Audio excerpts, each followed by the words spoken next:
I think that before you share some of the experiences you remember, I should probably set the stage of what I put you through first.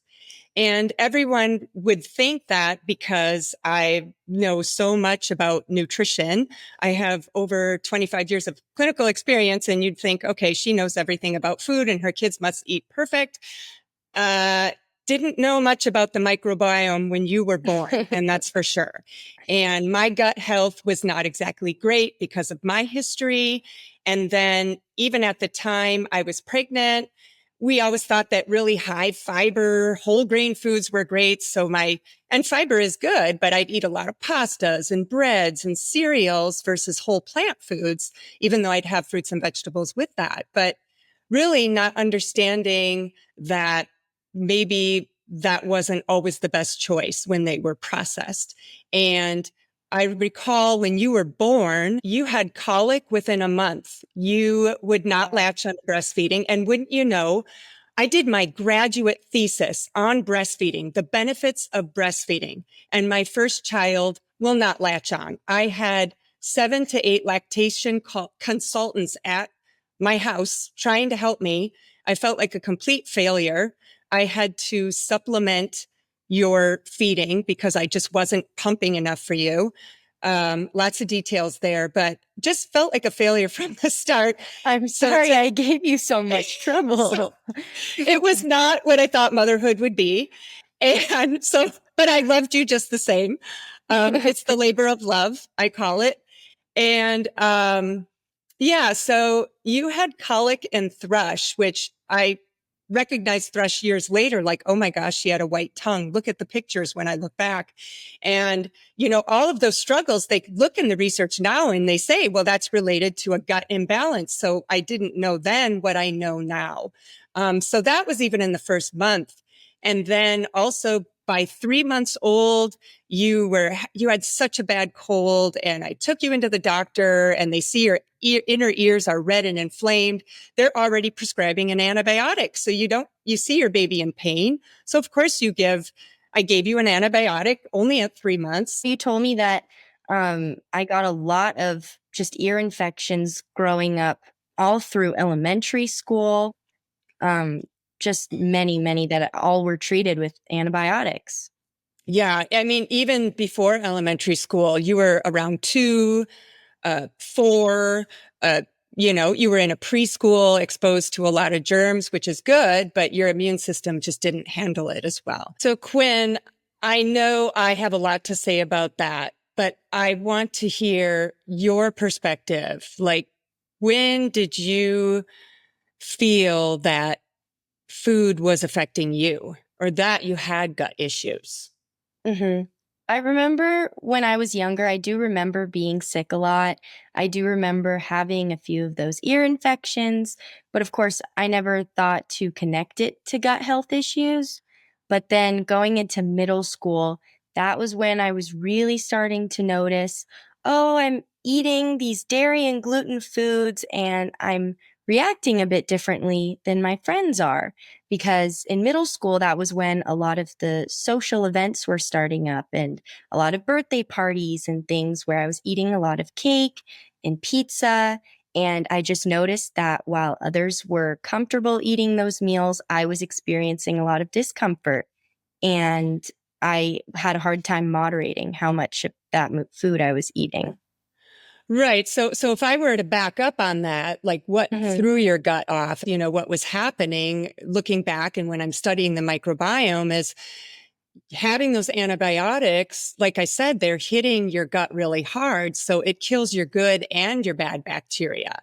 So you kind of lose the good stuff that keeps your immune system strong. And now doctors are more conservative about prescribing antibiotics just because of that, because they realize the earlier you get antibiotics as a child, the more significant effect you have on the microbiome. So sorry. Of course, they find that out after I've gotten all the antibiotics. So looking back that, doctors are more conservative these days. Sometimes we got to let those colds ride out. We just got to take care of ourselves, eat well, sleep, eat better. So I agree with you, like middle school, you know, then you're having these processed foods, which feed your bad bacteria when you're eating the cakes, the cookies, the pizza. How about the times, not only the parties, every time you carpooled, remember there was a mom like would always stop at Starbucks. What do you remember about the carpools? Like what were they Yeah. buying? It was all of those food situations where I was pressured to eat dairy and gluten. A lot of it was social situations where, I was in that carpool group coming home from middle school and we would want to get Starbucks. And of course, during that time, the trend, the fad was to get frappuccinos. And so we'd be trying all these different creamy coffee drinks with dairy and sugar. And it just became a regular occurrence. And then that goes the same for those birthday parties and social events where I just wanted to feel included. And so I would eat these foods just to, be able to eat what everyone else was eating. And it was hard to say no because of that. And it's hard for me to say no because having a background in working with eating disorders, I didn't want to be controlling your food. And then even other parents would look at me like, oh, she can't eat at the birthday party. Like, what are you going to eat? Because everything had gluten and dairy. And it would be very awkward if you were bringing your own food. And then I even was in an uncomfortable position to say something to the parents. Can you please stopping at Starbucks? Or, it's a challenge. So I knew that my job was to really check in with how you ate and how that made you feel. Because ultimately I knew that you had to make that connection between food and how you felt, what symptoms you were having, because that is how you develop a positive relationship with food or an appropriate relationship with food. So was there a point that you remember that you were getting there, like really understanding how food was affecting you? I know that that was a really tricky situation between the two of us because all you wanted to do was help, but I had to figure it out on my own. I had to realize that gluten was really starting to have an effect on me. And I definitely noticed it because of hiking, because that's how we always bonded as a family. And when I found it, realized I couldn't hike the way you guys could. My sinuses were always clogged.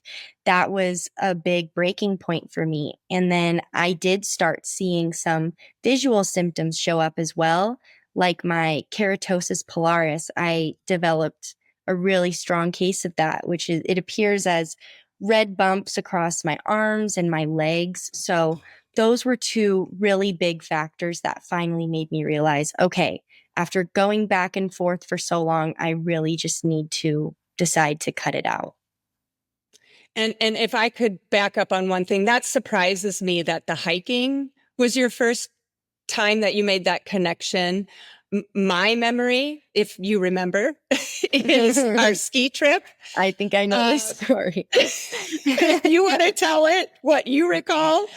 Well, I just remember I had been eating waffles a lot on that Every vacation day. because it was always, I would make all these exceptions to eat gluten. So when we were on vacation, it was, oh, I'm on a trip, I can eat gluten. So I do remember, when you go to one of, those hotels that has the free breakfast provided, you can make those waffles in the waffle maker. And so Every morning, you made one every morning that week.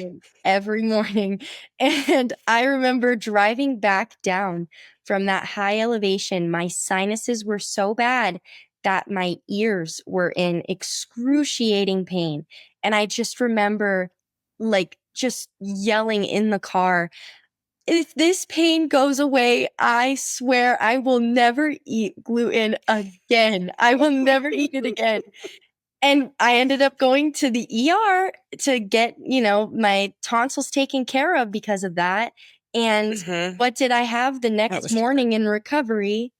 Pancakes. I had pancakes for breakfast because for me, I called it the gluten brain because whenever I was eating gluten, the idea of giving it up was just unfathomable. Like now I'm able to recognize that as, okay, it's the gluten talking, it's telling my body I want more, I'm craving more. But when I was still in that, still eating gluten, it was so difficult for me to give up.